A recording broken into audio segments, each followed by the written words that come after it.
আপু আজকে আপনারা এখানে কি জন্য আসছেন? এখন কার নেতৃত্বে আসছেন? কোন জায়গা থেকে আসছেন? একটু বলবেন। ভাইয়া আমি একজন স্টুডেন্ট। আমি এখানে দেখতে আসছি বিভিন্ন রাজনীতিবিদরা আসছেন। ওনারা বিগত 17 বছর যারা প্রেসিডেন্টের বিরুদ্ধে কথা বলতে গিয়ে নির্যাতিত হয়েছে তাদেরকে কোনো জায়গায় পদে দেওয়া হয় নাই।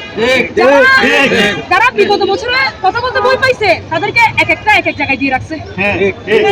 হুমায়ুন কাদের চৌধুরী এবং ওনাকে আগামীতে এমপি দেখতে চাই রাঙ্গুনিয়াতে।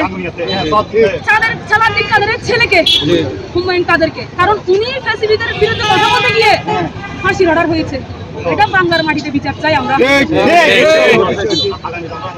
আগামীতে আমরা রাঙ্গুনিয়াতে হুমায়ুন কাদেরকে দেখতে চাই।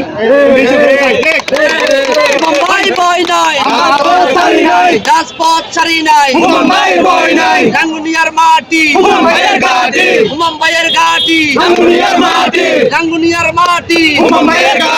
রাঙ্গুনিয়ার মাটি। এখানে কি জন্য আসছেন? কার নেতৃত্বে আছেন? আমরা আসছি এখানে ইউসুফ চৌধুরীর নেতৃত্বে হুমায়ুন কাদেরের পক্ষে কুলগ্রাম মাঠে এসে। কোন জায়গাতে আসছেন? রাঙ্গুনিয়া থেকে। ঠিক আছে।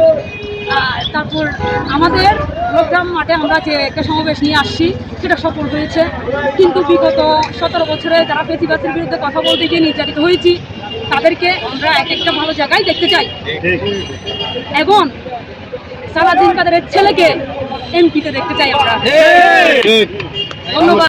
চট্টগ্রাম ফলগ্রামের মাঠে যুবদল, ছাত্রদল, স্বেচ্ছাসেবক দলের তারুণ্যের সমাবেশে অংশগ্রহণে রাঙ্গুনিয়া থেকে হুমায়ুন কাদের ও ইউসুফ চৌধুরীর নেতৃত্বে আমরা সবাই এসে তারুণ্যের সমাবেশ সফল করেছি।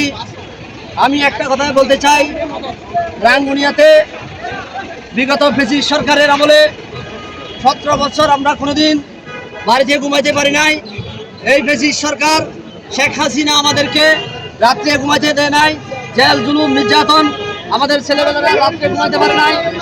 আজকে আমি একটাই কথাই বলতে চাই, কুলগ্রামের মাঠ থেকে আমার নেতা শহীদ সালাউদ্দিন কাদের চৌধুরীকে বিনা কারণে এই ফ্যাসিস্ট সরকার শেখ হাসিনা অবৈধভাবে, অবৈধ সরকারের অবৈধ হাসিনা আমার নেতা প্রিয় শহীদ সালাউদ্দিন কাদের চৌধুরীকে মিথ্যা মামলা দিয়ে ফাঁসানো হয়েছে।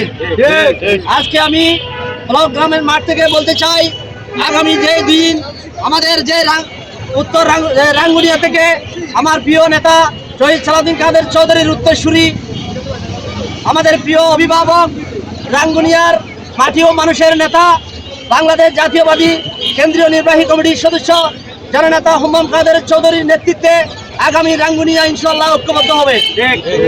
আমি আর একটা কথা বলতে চাই, আজকে আমরা যে রাঙ্গুনিয়া থেকে মিছিল হুমায়ুন কাদেরের নেতৃত্বে সফল করেছি, আগামীতে যেন হুমায়ুন কাদের চৌধুরীকে রাঙ্গুনিয়া থেকে নমিশনে দেয় এই আশা প্রত্যাশা করে আমি আমার বক্তব্য শুধু নমিশন না, এমপিতে দেখতে চাই।